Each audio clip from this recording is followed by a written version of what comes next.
If you want to restore a system on the Xiaomi 17T or 17T Pro, first of all we need to restart our phone. So I'm gonna use power and volume up buttons, and I'm gonna press both of them at the same time to open the power menu. And then over here we need to simply slide down to the reboot or restart option. Once that circle disappears, you want to press and hold volume up button. So let's wait for that, and then we're gonna press volume up and hold it. There we go. Now we need to wait. You just have to keep holding volume up button all the time until we see the recovery mode. So even if you see the Xiaomi logo on your screen, you just still want to keep holding volume up button. And then we will see the Xiaomi recovery mode just in a second. There we go. And then in here we navigate by using volume buttons. As you can see, we have the restore system option.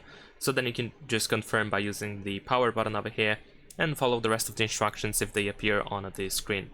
And that is pretty much it. Leave a like and subscribe.